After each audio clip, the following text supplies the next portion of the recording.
Welcome to the US Daily Brief channel. In the war between Ukraine and Russia, September and October are a nightmare for the Russian, and Putin lost almost all of what he earned in just 40 days and 7 months. In fact, if we take into account the psychological state of the Russian army, the anger of the Russian people, and the pressure of the West on the Russian Federation, Russian President Vladimir Putin lost 10 times more than he had.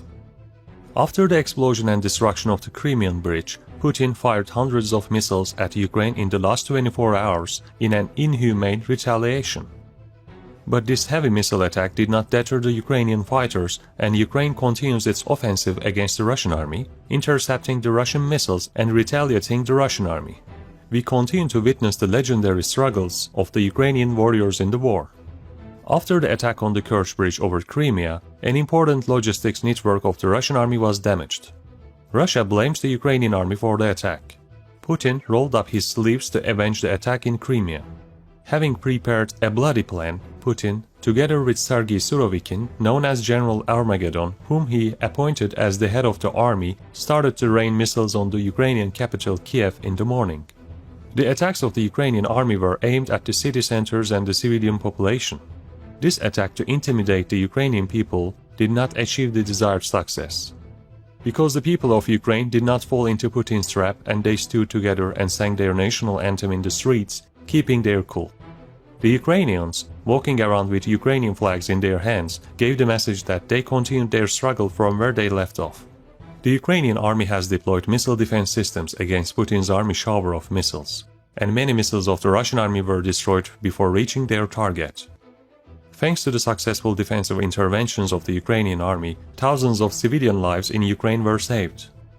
The Ukrainian army was accepted to retreat into its shell and paused for a while after Putin's incredible attack.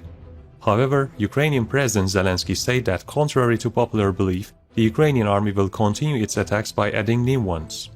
Immediately after Zelensky announced that the Ukrainian army would continue their struggle without interruption, the warehouse of the Ministry of Defense exploded in Russia.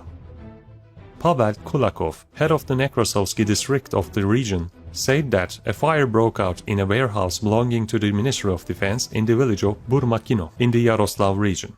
The fire occurred in the 6th Armory belonging to the Navy enterprise of the Ministry of Defense of the Russian Federation.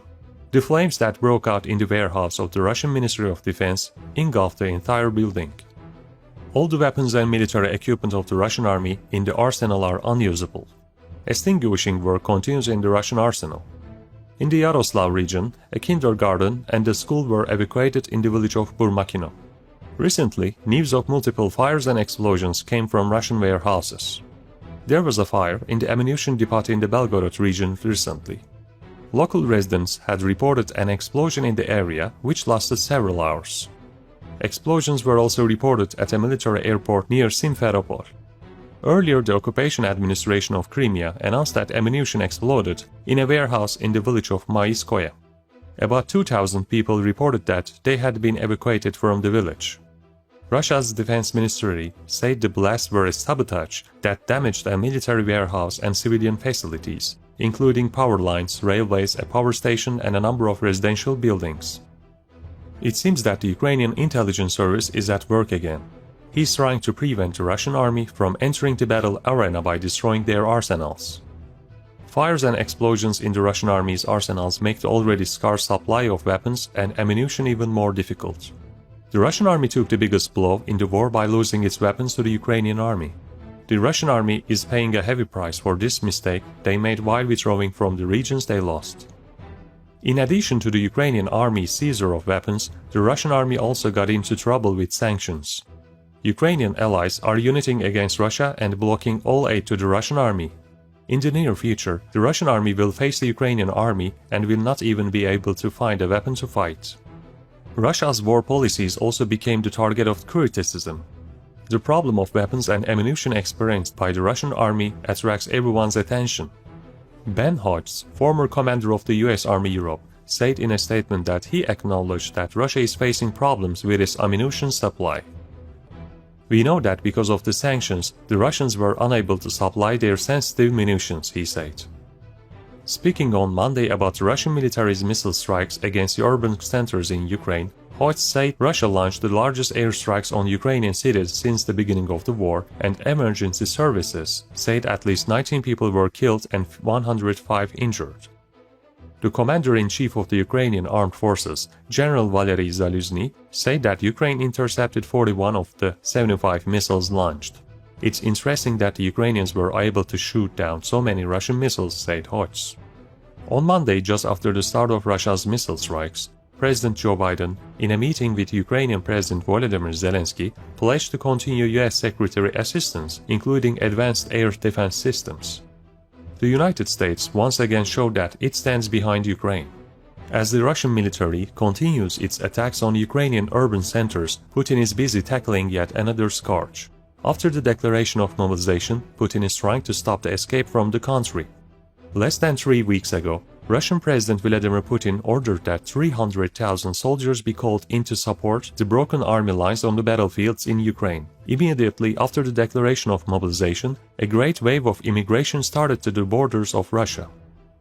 There were roughly as many escapes in Russia as the number of soldiers targeted for inclusion in the army.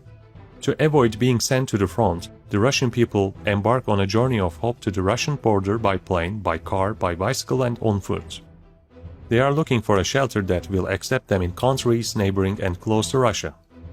Fearing Putin's imposition of mobilization, the Russian people crossed their land borders to Finland or Mongolia, bought expensive plane tickets to Turkey or Serbia, fled to the former Soviet republics of Kazakhstan, Georgia and Armenia. There are even rumors that 2 Russian refugees are on their way by boat to a remote Alaskan island in the Bering Sea. The Ministry of Internal Affairs of Kazakhstan, which shares a border with Russia, reported that 200,000 Russians arrived this week from the mobilization announcement. In Turkey, where unlike in the EU, direct flights from Russia are allowed to land, officials did not disclose arrival figures, but dozens of daily flights land in many Turkish cities, mostly filled with war-age men. Some of the Russian men trying to avoid conscription said they initially believed in official assurances that only men with military experience would be called in. However, rumors of a sprawling network were circulating that incinerated men who were clearly unfit for the service or lacked the relevant training or skills. The Kremlin blamed over-enthusiastic local officials. Russia has 1 million active duty military personnel, of whom about 200,000 took part in the first attack on Ukraine. Is the reason why Ukraine, with a population of 44 million, still has not been captured and completely occupied in 8 months of the war? Is it simply a poorly managed war policy?